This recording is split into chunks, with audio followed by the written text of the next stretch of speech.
Hello class. Welcome back बच्चों। लो प्यारे बच्चों, स्टार्ट कर रहे हैं नया लेक्चर। बेटा, एक नए टॉपिक से चर्चा शुरू कर दी थी कल जाते जाते, बिजनेस रिस्क। आज बेटा पूरा कर लेना है बिजनेस रिस्क भी, और बेटा एक लास्ट टॉपिक भी बचता है, starting of business basic factor. आज बेटा चैप्टर हर हाल में फिनिश करना है। कल आएंगे और केस स्टडी पर चर्चा करेंगे।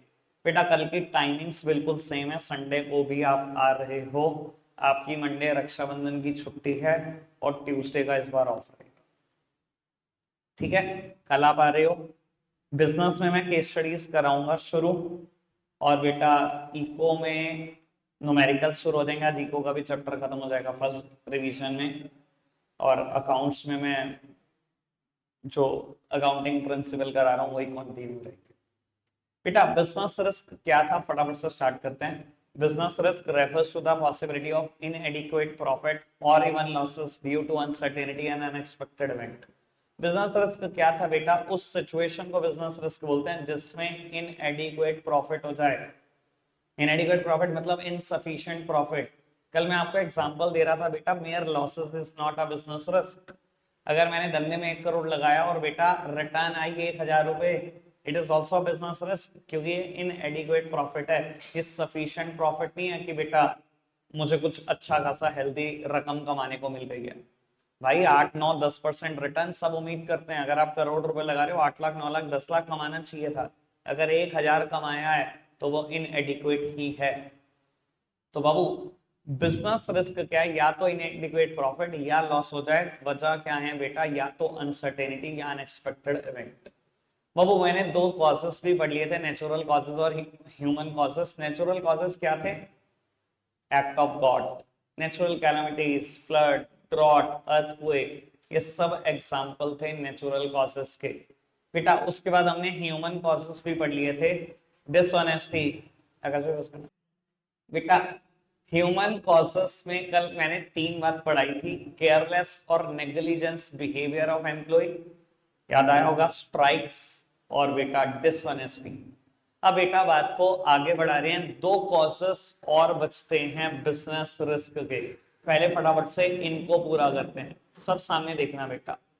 इकोनॉमिक कॉजेस और बेटा अदर कॉजेस। इकोनॉमिक कॉजेस और अदर कॉजेस। बेटा इकोनॉमिक कॉजेस में ना आप 3 चीजों की चर्चा कर सकते हो। एक change in technology, change in technology, एक बेटा डिमांड एंड सप्लाई इम्बैलेंस, और एक बेटा fluctuation in foreign exchange rate. Fluctuations in foreign exchange rate. बेटा अगर आप एनसीईआरटी देखोगे तो fluctuation in foreign exchange rate की बात अदर कॉसेस में की गई है, बट बेटा it is a economic factor. आप आ जाओ 12th क्लास में, आपको बहुत अच्छे से पता लग जाएगा ये इकोनॉमिक फैक्टर है, तो ये इकोनॉमिक कॉसेस का ही पार्ट होना चाहिए। बेटा पहला एग्जाम्पल मैं इससे रिलेटेड दूंगा, फिर आगे 2 एग्जाम्पल दूंगा, आराम से सुनना। बाबू आप ना यूएसए से प्रोडक्ट इंपोर्ट करते हो हर साल, और बेटा प्रोडक्ट आपने इस बार भी इंपोर्ट किया $1,00,000 का।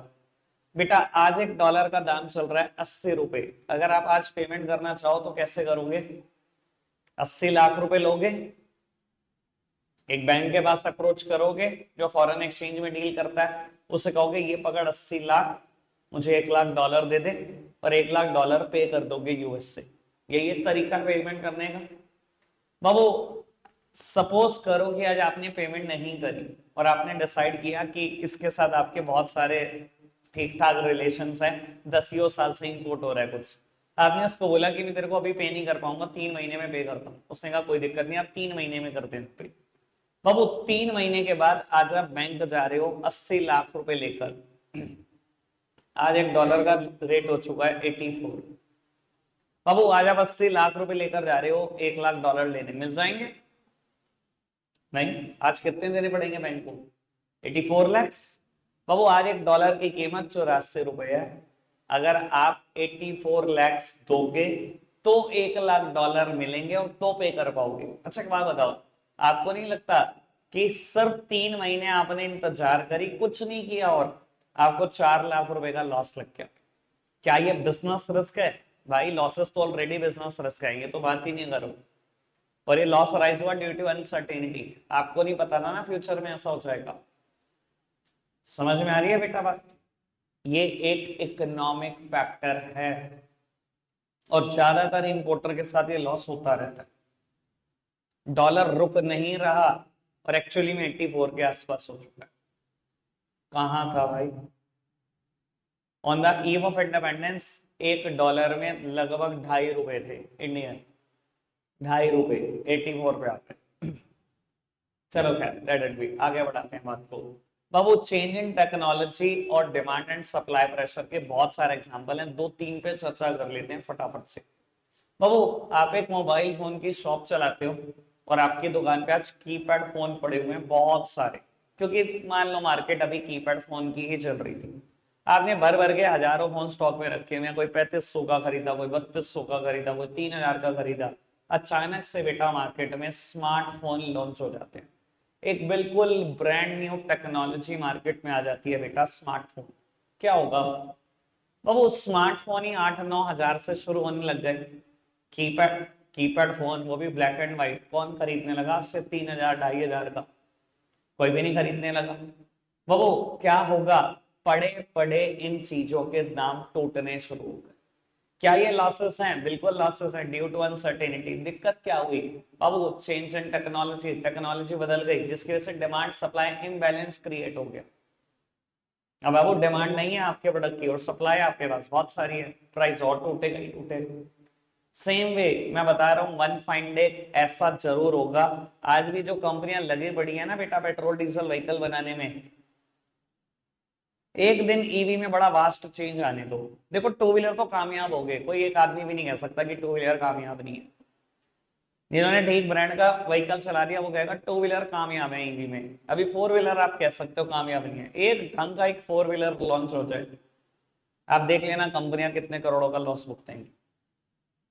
इतना इतना स्टॉक लेके बैठी है पेट्रोल डीजल व्हीकल का। आपको आइडिया तो होगा ना बाबू क्या हो जाएगा मार्केट में ईवी अगर सक्सेसफुल कामयाब हो गया फोर व्हीलर का। भाई क्या खर्चा आता है? ₹1 फॉर 1 किलोमीटर। दिल्ली से आना जाना हो जाएगा ₹360 में कार में। यार सोचो तो सही यार, अमृतसर से आना जाना हो जाएगा भाई 400-450 रुपए में कार में। बहुत बड़ी मार्केट है ये। इंडियन 140 करोड़ लोग हैं। अगर टेक्नोलॉजी में चेंज हुआ तो बेटा पेट्रोल डीजल व्हीकल बनाने वाली कंपनियां लॉसेस में होंगी, उनके लिए बहुत बड़ा रिस्क होगा।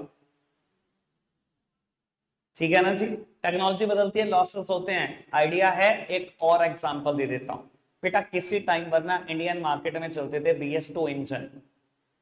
BS2 पता है ना, जिसमें वो ऑटोमेटिकली हेडलाइट ऑन नहीं रहती है ना। हेडलाइट ऑन नहीं रहती, आपके पास हो सकता है किसी के पास पुराना एक्टिवा हो जिसमें ऑटोमेटिकली हेडलाइट ऑन नहीं रहती, आप एक बटन से ऑन करते हो। उसके बाद बेटा सुप्रीम कोर्ट का इंटरवेंशन हुआ। सुप्रीम कोर्ट ने कहा जी BS3 और 4 इंजन कंपलसरी है, 2 बंद कराओ जिसमें ऑटोमेटिकली हेडलाइट ऑन रहती है। अब वो सुप्रीम कोर्ट ने ऐसा इंटरवेंशन करा, टेक्नोलॉजी पूरी बदल गई। अब बाबू जिनके पास पुराने व्हीकल पड़े थे, जिन भी कंपनी के पास, जिन भी ऑथराइज डीलर के पास, सबने होने पौने दाम में बेचे हैं। शहर में मैंने खुद अपनी आंखों से देखा है माइस्ट्रो को बिकते हुए ऐसे 70,000 का लो जी, 35 में ले जाओ, अभी ले जाओ, लास्ट डेट थी उस दिन। एक्टिवा होने पौने दाम में बिक रहे हैं, एक्सेस होने पौने दाम में बिक रहे हैं BS2। सारे ऑथराइज डीलर ने अपना स्टॉक आधे दाम पर बेचा होगा और 75% पे, 60% में सबने अपना स्टॉक क्लियर करा उसी दिन जिस दिन सुप्रीम कोर्ट ने लास्ट डेट दे दी। तो अब ये होता है टेक्नोलॉजी के चक्कर में, अगर टेक्नोलॉजी बदल जाए या डिमांड सप्लाई बैलेंस क्रिएट हो जाए तो बाबू लॉसेस इंकर करने पड़ते हैं। यही तो बिजनेस रिस्क है। समझ में आती है बात? सारे एग्जांपल क्लियर? आगे बढ़ जाए बाबू। मैं बात कर रहा हूं अब अदर कॉजेस की, जिसमें 2 बातें आप स्पेशली लिख कर आओगे। एक पॉलिटिकल डिस्टर्बेंस, पॉलिटिकल डिस्टर्बेंस, और एक बेटा बर्स्टिंग ऑफ बॉयलर।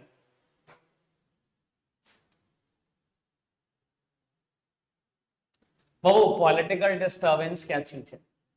बाबू दो कंट्रियां पॉलिटिक्स सही नहीं चल रही, पॉलिटिकल सिचुएशन ठीक नहीं चल रही। एग्जाम्पल बहुत सारे हो सकते हैं, इंडिया पाक, इंडिया चाइना, ऐसी तो हमारी नेबर कंट्री हैं कि इनके साथ हमारे पॉलिटिकल संबंध हमेशा से ठीक नहीं रहे।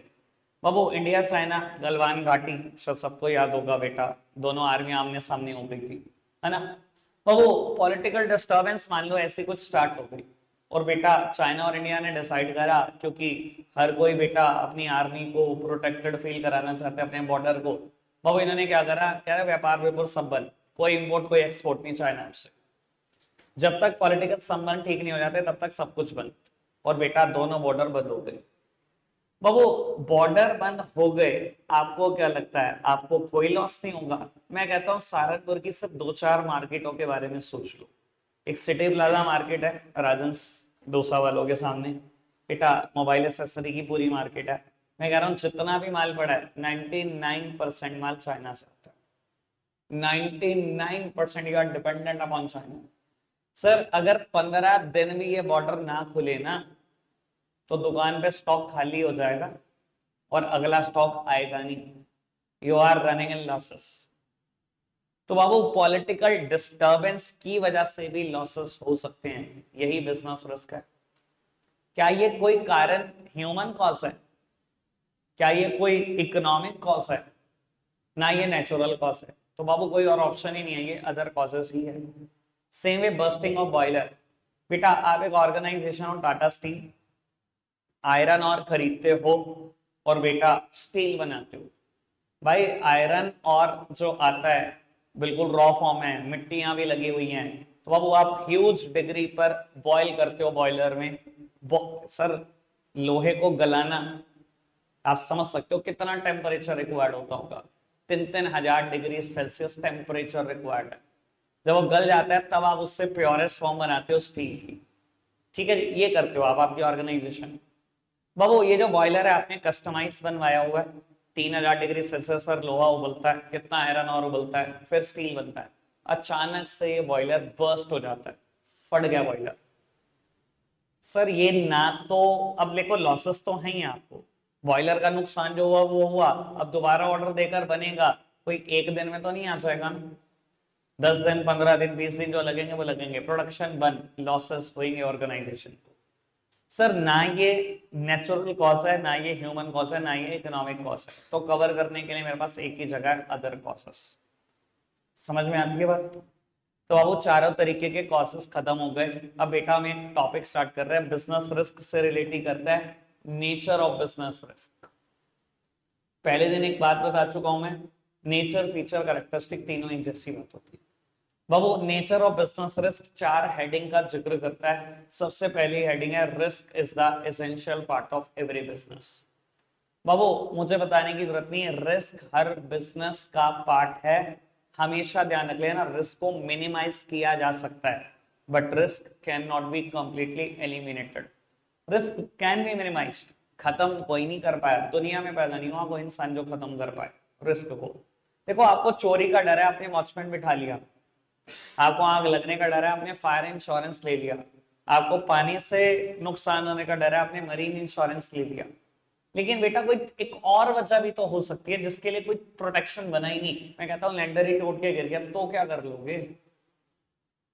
हर बिजनेस में रिस्क है, रिस्क कम जरूर कर सकते हो, खत्म कोई नहीं कर पाया। और मैं कहता हूं बिजनेसमैन खुद ही नहीं रहा अगला दिन तो क्या कर लोगे? रिस्क सिर्फ कम कर सकते हो बिजनेस से, खत्म कोई नहीं कर सकता। मैंने आपको पिछली बार अपने बारे में भी बता दिया था इसी आईडी को एक्सप्लेन करने के लिए। मुझे भी लगता था कि मेरा ऐसा बिजनेस है जिसमें कोई रिस्क नहीं है, बढ़ते रहोगे बस, ठीक है ना। मुझे ऊपर वाले ने गलत प्रूव कर दिया। कभी कभी मुझे लगता है गलत चैलेंज, गलत बंदे को गलत चैलेंज दे दिया आपने। मेरा गला ही बैठ गया था भाई, बताया भी था, बहुत दिक्कतों का मैंने सामने किया, 100 दिन में चुप रहा तो जाके रिकवर हुआ। तो भाई बिजनेस रिस्क हर जगह पर है, सिर्फ कम कर सकते हो, खत्म कोई नहीं कर पाया। हर बिजनेस में रिस्क है। आप एक बिजनेस का नाम ऐसा सोच के बता दो जिसमें आपको लगता है कोई रिस्क नहीं है, मैं बता दूंगा क्या रिस्क है। कोई लगे आपको कभी बिजनेस आज से लेकर और 1 साल तक, तब भी बता देना, क्योंकि मुझे तो लगता ही नहीं ऐसा कोई बिजनेस एग्जिस्ट करता है इकोनॉमी में। समझ में आती है बात? आगे बढ़ जाए। बाबू सेकंड हेडिंग में 2 मिनट में करा रहा हूं, थर्ड हेडिंग की चर्चा करते हैं पहले। बाबू हेडिंग है degree of risk mainly dependent upon size and nature of business. बाबू ये टर्म पहले भी आई है जब मैंने बिजनेस प्रोफेशन एम्प्लॉयमेंट का डिफरेंस पढ़ाया, size and nature of business. बाबू कहता है degree of risk mainly dependent upon nature and size of business. कितना रिस्क होगा ये दो बातों पर डिपेंड करता है, एक नेचर पर और एक बिजनेस के साइज पर। बेटा पहले मैं साइज की बात करता हूं फिर नेचर की। ध्यान रखना बेटा, जो बिजनेस जितने बड़े साइज का होगा उतना ही ज्यादा रिस्क होगा। मैंने बात प्रूव भी करी थी पिछली बार, मैं फिर कह देता हूं। बाबू आपकी एक कन्फेक्शनरी शॉप है किसी शहर के चौक पर, ठीक है जी, एक स्मॉल स्केल बिजनेस है। बाबू आपकी एक कन्फेक्शनरी शॉप है लेकिन वो 5 स्टार जैसी है, 5-6 सिटी में हो, 7-8 स्टोर लेकर बैठे हुए हो। और बेटा आपकी एक कन्फेक्शनरी शॉप है पर बेटा आप खुद ही मैन्युफैक्चरर भी हो, ठीक है, मतलब लार्ज स्केल एंटिटी हो। सर जितना बड़ा होगा ना आपका साइज उतना ज्यादा रिस्क होगा। मैं कहता हूं आप तीनों ही मैगी बेचते हो, जो लार्ज स्केल एंटिटी है वो खुद ही नेस्ले है और मैगी बैन। सर जितना छोटा साइज, कितने होंगे मैगी के पैकेट दुकान पर, जो गली मोहल्ले के चौक पे दुकान है आपकी, कितने होंगे? 5,000 के, 10,000 के, इससे ज्यादा तो नहीं हो सकते। 10 का चूना लग गया।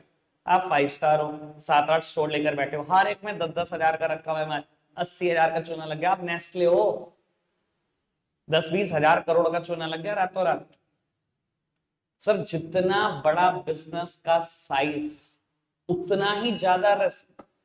साइज देखकर कुछ मत हो जाओ बिजनेस का, भाई रिस्क भी वैसा ही होता है। सेम एग्जांपल, भाई आप एक गारमेंट्स की शॉप चलाते हो एक शहर में, आप एक गारमेंट्स की शॉप चलाते हो 7-8 शहरों में, और आप बेटा खुद ही मैन्युफैक्चरर हो। जीन्स बनाकर बैठे थे पेंसिल फिट, आ गया बेल बॉटम का फैशन। भाई गली मोहल्ले की दुकान पे गारमेंट्स की कितने जीन्स होंगी? 50, 100, 200, 1000 की आपने खरीदी होगी, चलो 500 की बिक जाए, 500 रुपए पर जींस, लॉस खा लिया। 200 जींस है, 1 लाख रुपए का लॉस। जिसके 5-7 स्टोर है उसे 5-7 लाख रुपए का लॉस, और खुद मैन्युफैक्चरर जिसके पास जींस पड़ी स्टॉक में 1 लाख है, उसका क्या होगा? उसको तो 5-7 करोड़ का लॉस। तो बेटा बिजनेस का जितना बड़ा साइज होता है रिस्क भी उतना ही बड़ा होता है। Degree of risk mainly dependent upon the nature and size of business. Size वाली बात मैंने क्लियर कर दी, नेचर की बात कर लेता हूं।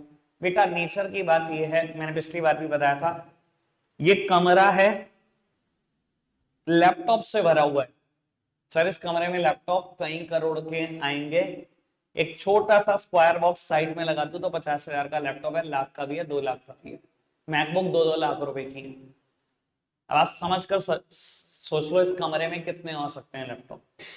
बाबू आग लग जाए कितना लॉस, आइडिया ले लो। और बेटा मैं कहूं ये पूरा कमरा कॉटन से भरा है, रुई से, 10,000 में पूरा कमरा भरा हुआ है, और आग लग जाए कितना लॉस। तो भाई लॉस नेचर के हिसाब से भी होता है। क्लियर है बात? ओके बात। और बता देता हूं जिनका nature of business fashion related item से जुड़ा होता है ज्यादातर नुकसान खा जाते हैं, क्योंकि फैशन कितनी जल्दी आउट होगा भाई कोई नहीं बता पाया दुनिया में, ठीक है ना। अब भाई बेल बॉटम कब वापसी कर रहा है सोचो तो सही। कितने साल नैरो बॉटम और पेंसिल फिट पहनी है हमने, कितने साल। अब देखो 5 साल 10 साल हो गए, अब कंपनियों को क्या लगता है अरे कब बदल बदल रहा फैशन, बनाते रहो बनाते रहो, उन्होंने स्टॉक में रखी नहीं, अचानक से फैशन हो। तो बेटा जिनका nature of business fashion related item है वो बहुत ज्यादातर इंकर कर जाते हैं ह्यूज लॉसेस, ठीक है जी। बाबू फोर्थ हेडिंग आती है profit is the reward for risk taking. बेटा पुराने जमाने में ना कहावत थी, नो रिस्क नो गेन, ना रिस्क लो ना गेन ना प्रॉफिट होगा। बाबू हमारी जनरेशन में कहावत है more the risk more the gain, ज्यादा रिस्क लो ज्यादा गेन होगा। बाबू हमारी जनरेशन यही सोचती है कि रिस्क लो और रिस्क लेने का रिवॉर्ड होता है प्रॉफिट। हम सोचते हैं भाई 1 साल नहीं होगा, 2 साल नहीं होगा, 4 साल नहीं होगा, पर जिस सालों वो इतना हो कि अगले 10-20 साल की कहानी निकल जाए। ठीक है ना। मैं कहता हूं आप एक कंपनी हो, आप एक ऑर्गेनाइजेशन हो, अमूल, गर्मियां पड़ रही हैं, पीक पर है, आपने बेटा सर्दियों के लिए थर्मल्स बनवाने शुरू कर दिए। यू आर एक्सपेक्टिंग कि साल सर्दियां पड़ेंगी, रिस्क ले रहे हो, एक्सपेक्टेशन है, सही भी हो सकती है, गलत भी हो सकती है, आप रिस्क ले रहे हो। बेटा पहले साल सर्दी नहीं पड़ी, you are running huge you are running in huge losses, बहुत सामान बचा, कुछ नहीं होता। अगले साल भी आपने सही में एक्सपेक्ट किया, नहीं पड़ी, बहुत लॉस हुआ। तीसरे साल भी नहीं पड़ी, चौथे साल पड़ गई।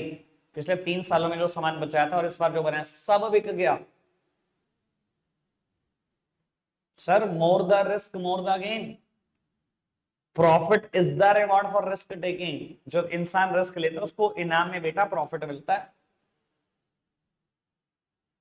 क्लियर है बात। अब बाबू सेकंड हेडिंग मैंने इसी वजह से नहीं कराई थी क्योंकि इसमें कुछ बताने लायक नहीं है, ये बात ना मीनिंग में ही कवर हो जाती है। हेडिंग का नाम है business risk rises due to uncertainty. Business risk uncertainty की वजह से होता है। मैं तो पहले ही बता चुका हूं, मीनिंग में अनसर्टेनिटी और अनएक्सपेक्टेड इवेंट की वजह से होता है। क्लियर है बात। बाबू रिस्क से रिलेटेड आखिरी बात, बाबू बिजनेस रिस्क दो तरीके का है, प्योर रिस्क और स्पेक्यूलेटिव रिस्क। प्योर रिस्क और बेटा स्पेक्यूलेटिव रिस्क। बाबू देखो नाम में सब कुछ है, कहते हैं प्योर रिस्क। यार रौनक भाई अभी आए हो यार, 15-20 मिनट भी नहीं हुए, चुप ही नहीं हो रहे। बाबू नाम में ही सब कुछ है, कहते हैं प्योर रिस्क, बस प्योरली रिस्क है बेटा। ऐसे रिस्क में ना या तो आपको लॉसेस होंगे या लॉसेस नहीं होंगे, प्रॉफिट नहीं हो सकता। और बेटा स्पेक्युलेटिव रिस्क में या लॉसेस होंगे या बेटा प्रॉफिट होगा। जो मैंने अमूल थर्मल का एग्जांपल दिया वो स्पेक्युलेटिव रिस्क है। स्पेक्युलेटिव मतलब हिंदी में बोलो तो बेटा स्पेक्युलेशन बोलते हैं, सट्टा। यार ये तो आपने फ्यूचर प्रोडिक्ट करने की कोशिश करी ना, सर्दियां पड़ जाएंगी, बस सट्टा ही खेल रहे हो अपनी जिंदगी के साथ और थर्मल बनवाने शुरू कर दिया। सर्दियां पड़ गई तो प्रॉफिट, नहीं पड़ी तो लॉसेस। ऐसे रिस्क को बोलते हैं हम स्पेक्युलेटिव। और बेटा प्योर रिस्क क्या होता है बाबू, अगर अभी आपको एक दुकान से फोन है जी, आपकी दुकान में ना कुछ फायर जैसा एलिमेंट सा दिख रहा है, कुछ रोशनी सी आ रही है, एक बार आगे फटाफट से दुकान चेक कर लो, आग तो नहीं लगी। अब रास्ते में आप सोचते हुए जा रहे हो, सर एक बात बताओ, आग लगने से या लॉस होगा या लॉस नहीं होगा, प्रॉफिट तो नहीं हो सकता ना। या आग लगने से प्रॉफिट भी हो सकता है बाबू, या तो नुकसान हुआ होगा या नुकसान नहीं हुआ होगा। पैसा कमाने जैसी तो कोई कहानी नहीं होगी ना आग से। तो बाबू इससे बोलते हैं प्योर रिस्क, इसमें है ही रिस्क सिर्फ, इसमें कमाई जैसी कोई बात नहीं है। स्पेक्युलेटिव रिस्क, या कमा सकते हो या नुकसान हो सकता है। क्लियर हो गई बात अच्छे से। बाबू लास्ट टॉपिक स्टार्ट कर रहे हैं, चैप्टर खत्म करने की तरफ दौड़ रहे हैं बेटा। टॉपिक का नाम है starting a business basic factor. बेटा starting a business basic factor, बेटा बिजनेस शुरू करने से पहले क्या क्या चीजें सोचनी पड़ती हैं। बाबू सबसे पहली बात जो चीज आपको सोचनी पड़ती है, मैंने पिछली बार भी एक कोशिश करी थी आपको सीक्वेंस से याद करा सकूं, गड़बड़ मत करना। मैं चाहता हूं ये सीक्वेंस बना रहे बच्चे आंसर करने लगते जी, पहले पैसा देख लो, कोई आंसर करता जी लोकेशन देख लो दुकान की क्या होगी। भाई एक प्रॉपर सीक्वेंस है, उसमें सोचोगे अच्छा लगेगा। सबसे पहली बात जो आपको सोचनी पड़ती है, किस चीज का धंधा करूं, selection of line of business. सबसे पहले तो यही सोचोगे ना धंधा किस चीज का करूं, या पहले पैसा सोचने लगोगे बिना धंधा सोचे। ठीक है ना जी। तो बाबू सबसे पहली बात जो दिमाग में आती है selection of line of business. और इससे रिलेटेड एक बात है बेटा, बाबू आप किस लाइन में धंधा करोगे ये दो बातों पर डिपेंड करता है। एक बेटा आपके इंटरेस्ट पर और दूसरा बेटा आपकी नॉलेज पर। जहां ये दोनों चीजें मिल जाए ना बेटा, धंधा कर लो उसका शुरू। बात यह है बेटा, नॉलेज तो है जी कंप्यूटर रिपेयरिंग की, और धंधा कर रहा हूं मैं एसी बेच रहा हूं, चलेगा ही नहीं भाई, है ना। नॉलेज किसी और चीज की है, धंधा किसी और चीज का शुरू कर लिया, कहां से चल जाएगा।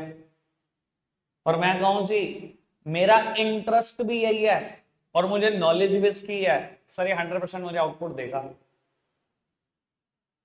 जहां ये दोनों चीजें मिल जाए ना, हमेशा उस चीज का धंधा शुरू कर लेना चाहिए आदमी को।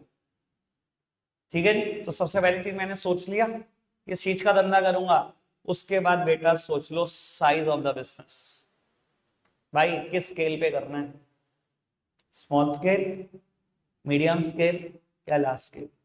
शहर में धंधा शुरू करना है, 5-7 शहरों से शुरू करना है, या सीधा इंडिया लेवल पे शुरू करना है, ये भी सोच लो।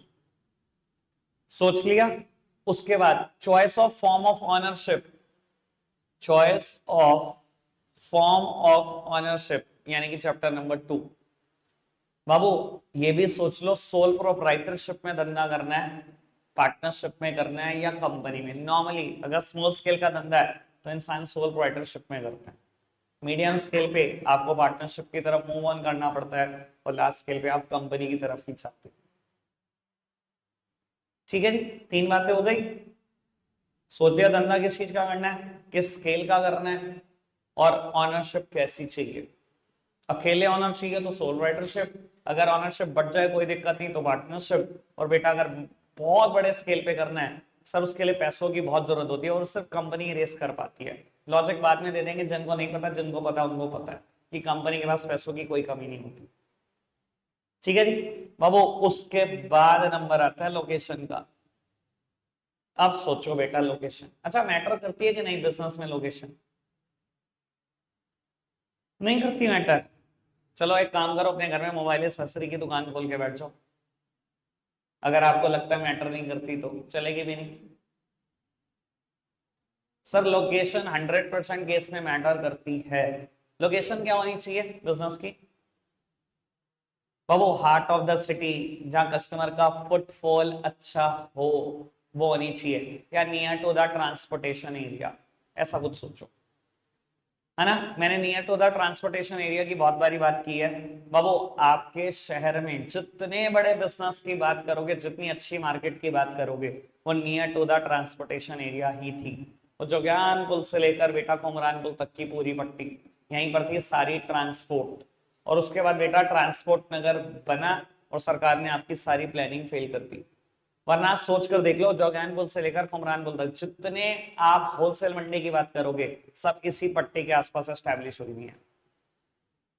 कोई भी मार्केट का आप नाम ले लो, मोरगंज यही है बेटा, और कहां? दाल मंडी पुल पे ही है। आपको राजन मार्केट, आपको जी शकुमरी मार्केट, आपको जी सदर बाजार, आपको नया बाजार, और भी कोई शहीदगंज, ठीक है, जिस मार्केट का आप नाम लेना चाहो, राय वाला, सब इस पट्टी के पास है। बाबू ट्रांसपोर्ट नगर सरकार ने शिफ्ट करके आपकी प्लानिंग फेल करी, लेकिन ज्यादातर लोग ट्रांसपोर्ट एरिया के पास से बिजनेस खोलना चाहते हैं, ताकि उनको लगता है अगर मैं दिल्ली से सामान लेकर आऊं मेरे पास इसलिए पहुंचे, और अगर मैं उत्तराखंड बेचूं तो मेरे पास से आसानी से चला जाए। Location matters. ठीक है जी। अब बेटा 5th नंबर पे नंबर आता है आपकी कैपिटल का। हेडिंग बुक में जो दी हुई है मैं उसी की बात करूंगा, फाइनेंसिंग द प्रोपोजिशन। बेटा अब आप जिस चीज का धंधा कर रहे हो, जिस भी स्केल पे कर रहे हो बेटा, अब उसके हिसाब से पैसे रिक्वायर्ड होंगे। धंधा किस चीज का है, किस स्केल का है, पैसे तो उसी के हिसाब से चाहिए होंगे ना। या पहले पैसे ही सोचो, बच्चे हमेशा पहले कहते हैं कैपिटल सोच लो, ये तो पता नहीं धंधा किस चीज का करना है, कैपिटल कैसे बता सकता है कोई आपको? बाबू आपने सोचा, देखो बिजनेस में पैसा सिर्फ दो ही जगह पे लगता है, या तो फिक्स्ड एसेट्स, अब मेरा ख्याल इतनी अकाउंट सब जानते हैं, या करंट एसेट्स और आपके डे टू डे खर्चे। बिजनेस में पैसा सिर्फ दो ही जगह लगता है, या तो फिक्स एसेट्स या करंट एसेट्स या डे टू डे खर्चों में। बाबू आपने डिटरमाइन करा कि मुझे बिजनेस के लिए फिक्स एसेट्स चाहिए 80 लाख की, जिसमें मेरे को एक दुकान चाहिए, फर्नीचर फिटिंग चाहिए मेरे को, ब्ला ब्ला ब्ला ब्ला ब्ला। आपने कहा जी थोड़ा बहुत स्टॉक भी चाहिए, कुछ उधारी भी देनी पड़ सकती है, कुछ कैश एंड बैंक बैलेंस में अपने पास नगद रखूंगा, 20 लाख रुपए इसके चाहिए। अब बाबू आप सोचते हो इस हेडिंग में ये पैसे कहां से आएंगे? 1 करोड़ रुपए। मेरे पास पर्सनल सेविंग इतनी है, यहां से पर्सनल सेविंग आ जाएंगी, बाकी कहां से रेस करूं? समझ में आती है बात? यही है बेटा फाइनेंसिंग द प्रोपोजिशन। जो धंधा आप सोच रहे हो उसके लिए फाइनेंसेस कहां से आएंगे? ठीक है जी। At the end last number is tax planning. बाबू इंडिया एक ऐसा देश जहां एक ही कॉमोडिटी पर बहुत सारे टैक्सेस, एक ही चीज पर, एक ही धंधे पर बहुत सारे taxes. Babu I am not talking about tax evasion, मैं टैक्स चोरी की बात नहीं कर रहा हूं, मैं बात कर रहा हूं टैक्स प्लानिंग। बेटा टैक्स प्लानिंग क्या चीज होती है? लॉ में कमी ढूंढकर टैक्स बचाना इस टैक्स प्लानिंग। लॉ में कमी ढूंढो, टैक्स बचा जाओ। तो बाबू, और ये काम कब करना पड़ता है? ये काम बेटा धंधा शुरू करने से पहले ही करना है। धंधा शुरू कर दिया फिर कहेंगे टैक्स प्लानिंग, फिर तो जो देना है वो देना ही पड़ेगा सरकार को। ठीक है जी। कौन कराता होगा बाबू? चार्टर्ड अकाउंटेंट भी कराते हैं, लॉयर भी कराते हैं, कंपनी सेक्रेटरी भी कराते हैं, जिसकी जैसे समझ वो वैसी टैक्स प्लानिंग कराते हैं। समझ में आती है बात? चैप्टर खत्म हो गया, रखते हैं आज के लिए इतना ही है प्यारे बच्चों। Bye bye.